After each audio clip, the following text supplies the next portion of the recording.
It's the Drug Turkey Show. The thing that got me is, I love that woman. I've been married 27 years, but I've lost my cool. I've said things I shouldn't say. My daughter broke up with him, and within a week and a half, maybe 2 weeks, she had an interaction with a date. She said, "Call me a bitch." And she was like, I've been with one boy my whole life. I mean, he's never called you. She's like, never. That was the Goncalves family talking. Hey, what's up, guys? True Crime King. How we doing on this Tuesday morning? Right? Everybody okay? All right, so doing another turkey show reaction. So the first thing I wanted to point out, right? Some of you remember I did another reaction to these guys before, and they said that the connection, they already knew the connection. It was through the Mad Greek, right? But now, guess what? They're changing their mind, right? Now they're saying the connection is revealed, right? All of a sudden. But they already told us before that they had the connection, right? So these guys are just whatever. But here we go. About looks like he's got a green screen behind him too, making it look like that's his actual room or whatever. I don't know, but yet you can definitely tell it's fake as hell. Situation where Kaylee Goncalves had a date with a boy who disrespected her, and they go on to talk a little bit more about that. We'll talk about more of that conversation and much more here in a few minutes. Please hit that like and subscribe button. Yeah, hit that like and subscribe button. True Crime King. Appreciate you guys. Ring that notification bell. And that notification that way you bell. get notified of all of our content. Today we're talking about the evidence that was released, or the documents that were released, and how they tie into a possible connection to the victims between Bryan Kohberger, Kaylee Goncalves, and Maddie Mogan. But remember, I think over a month ago at least, they said the connection was the Mad Greek because they were vegan. Remember. And this is just one huge mistake that they've made out of several huge big mistakes. I mean, I encourage you to go back and watch my videos, my other reactions on these guys. And also Xana Kernodle. Well, first we start, I want to talk about something that's important to me. It's our channel partnership with Data Seal. All right, I'm going to skip ahead. A date that their daughter Kaylee Goncalves went on while they were broken up, while she was broken up with Jack. Now, it's put some times into consideration here. Okay. If, according to them, they'd only been broken up for about 3 weeks. So a week after that, we're looking at somewhere around 10 to 12 days prior to the incident happening, if they'd been broken up for about 3 weeks.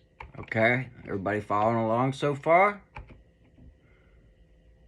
Isn't that around the amount of time that Bryan Kohberger, they said in the last time frame that he was seen in and around that area, the last 12 days. Now, the connection, and we're going to talk about the connection, we're going to talk about a theory of mine as well. Let's go into it.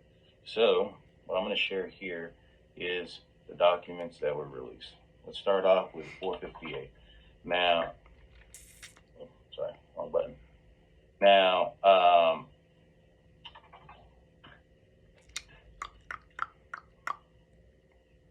last night we did a live. We went through a majority of this. This is 769 pages. A lot of it is the same stuff over and over again, just changing whether it's the victim or perhaps one different account, but the majority of the stuff is the same. So this says here, this is the matter of application search warrant for Match Group LLC Tinder records.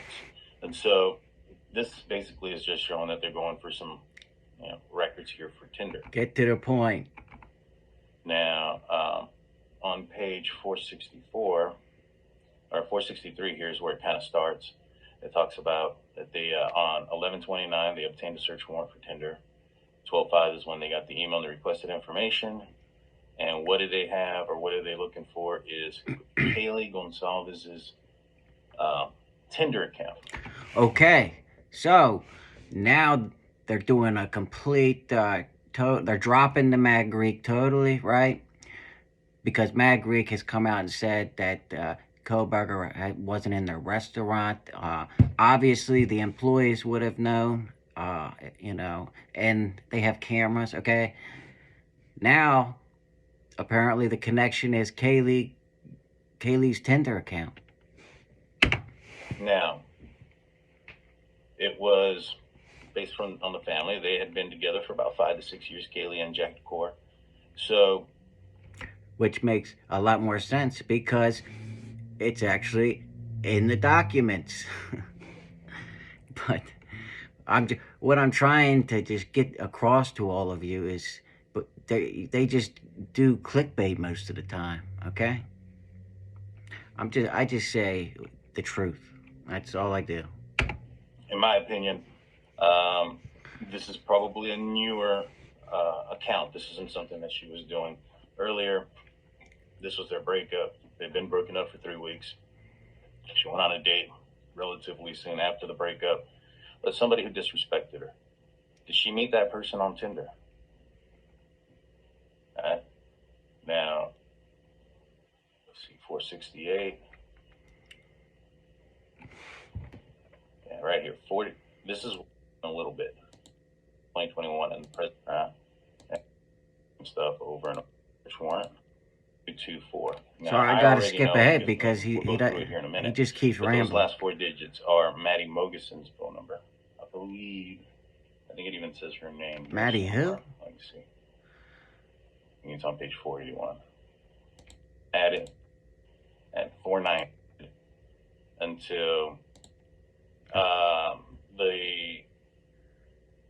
when they were kind of on to Bryan Kohberger. Remember, on the 25th is when WSU Police Department located the white Elantra at his, at his residence. And so, right here it says match group. This is for Tinder. Description property. This is highly redacted on the second page. So there's a lot of information here, and then it says yes. Well, there is a gag order out. Unique identifiers. This does not clarify who it is, or phone number, or any of those things like the other ones. And given the fact that this one wasn't requested and or received until much later, the 22nd of December, this leads me to believe that this is possibly Bryan Kohberger's. Yeah, the police had no idea about Kohberger until right around Christmas time. Okay, right around the 22nd. Okay. Tinder account. So we saw that Kaylee went on a date with somebody who disrespected her, right? And they disrespected her. Bryan Kohberger's been known to be a guy that disrespects. How did she meet this guy? Possibly online, possibly on a date here. There's been a lot of information that's come forward. That makes a lot more sense, right? Tinder, people, most people can, fake make themselves look a lot better online, right? And then you see them in person, and then a lot of the times you're like, yeah, no. But, that's probably what Kaylee was like, and then Bryan probably got mad, right? And then who knows, maybe that's the whole motive for the murder, right? Or that there was a lot of, that there was pictures of at least one girl. It's been rumored that person is Maddie. But Maddie was also on Tinder, maybe perhaps, and I have a theory on that, and we'll go through it. Let's go all the way to the first part, which is page 57. And this is where they're talking about Apple, right? They're talking about Apple phones. They're talking about the cell phones of the victims. Okay. Let's go to page. So this is gonna, like I said, this is gonna be a lot of the same information over and over again. It's why they want it sealed. You know, orders for it to be unsealed, orders for it to be. Well, Daniel, here's a tip for you next time. You know, have everything in order when you know, before you're ready to do the video, and then you just go click, boom, boom, boom, and then you wouldn't have to do all this rambling while you're doing the video. That's just a free pro tip from True Crime King. You're welcome.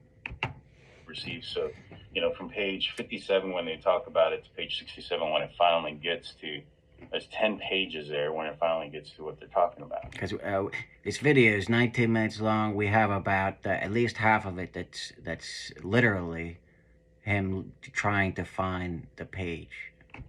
And so, November 21st, I obtained a search warrant for Apple. November 23rd, I received an email from Apple which contained the requested information. And that information is 1224 IME. This is a cell phone that they were trying to get the warrants for all the information of in. 1224 is Maddie Mogan. 1224. This is where it says right here. It says Apple iCloud accounts associated with Madison Maddie Mogan with the following identifiers, has a phone number, and the last four is 1224. Right? And they wanted it from August 1st, 2022 to November 18th, 2022. And what they were looking for was all records or other information regarding the identification of the account to include full name, physical address, telephone numbers, identifier numbers, all records regarding the device associated with use connection with account, including all current and past trusted and authorized iOS device, computers, and guys, you know, a lot of times, you know, if someone dies and, you know, you got an iPhone, for example, the police, they can't get into the iPhones, right? So they have to send them, they have to ask Apple, you know, to open them a lot of the times for them if there's a password on the phone, right? Because I know that for a fact because, you know, we had to get into my brother's phone and they couldn't. The police couldn't do it. And then Apple said they wouldn't do it. But in a case like this, with so much attention, and this is a national case, you know, they would do it, I'm sure. Device access to Apple services, including serial numbers, unique identifiers, advertising identifiers, global unique identifiers. There's a bunch of identifiers here. Content of all emails associated with this account, content of all instant messages associated with this account, content of all files and other records stored on iCloud. They want everything from the phones. They want everything. Okay, that's what it says. This is the next one. This is the same information. You don't figure out, you know, which device they're referring to until you get to page 80.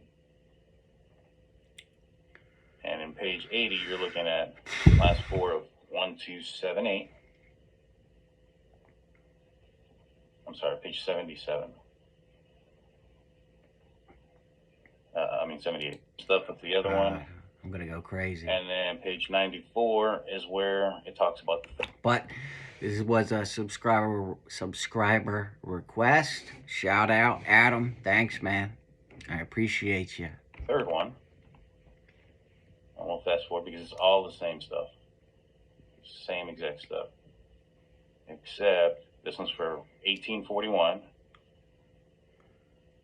Page 1841 is referred to chat. They're going to want all the victims' phones and everything from the victims' phones. And then they're going to look at all the apps. That's what they're doing. Dan? Account. So this is Ethan Chapman.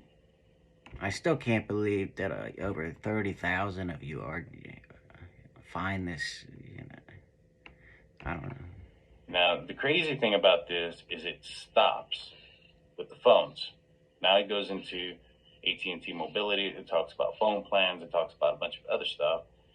And in fact, I believe like this first part is, you know, referencing Kohberger's, you know, phone. And so, very highly redacted. All right, let's see if he's got anything else. Bryan Kohberger met Kaylee Goncalves online on Tinder, right? I think they did go on a date. This is his theory now, okay? So this is Daniel's new theory, okay? At first, it was something else, then it was something else, then it was the Mad Greek. Now, it's this, okay? So, I just want everybody to have the right context. So, this is his probably fourth different account of what he thinks happened. And I think that that's the guy who disrespected her. So, he thinks Kaylee went on a date with Bryan Kohberger. That means Kaylee thought Kohberger was good looking enough to go out with a date on Tinder, and then he thinks Kohberger disrespected Kaylee or something. So that's so far. I just want to make sure everybody's on the same page. I feel that perhaps maybe he also, and it's a small town, it's not that big, maybe he also matched with Madison and attempted to talk to Madison. And I feel that maybe perhaps Madison and Kaylee being so close, she shared her experience with Madison about Kohberger. Okay, they were best friends. I'm sure if Kaylee was talking to Bryan, right? I'm sure that Madison would know about it, right? That's my opinion. Let me know what you guys think. If they basically lived right next to it they were both upstairs. I mean, when they were killed, they were sleeping in the same bed, right? I mean, you can't get much closer than that, right?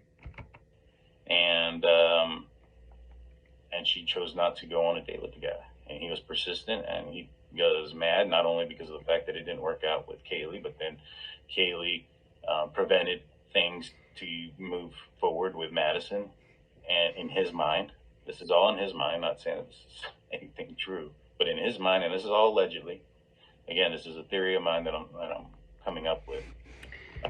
He does this in all of his every one of these. He CYA, he covers his ass. He makes sure he says allegedly, I don't know. I mean, Daniel, if you think this is what happened, then grab the bull by the horns and tell us this is what you think happened. I mean, you don't have to say allegedly. Just say this is what I think happened.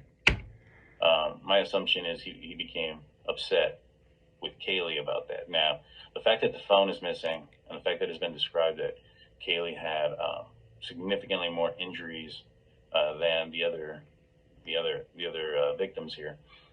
Well, that's not true, though. Xana had just as many injuries, if not more. I mean, she had all kinds of defensive wounds on her, but the one thing that could be said that about Kaylee is where Kohberger stabbed her at.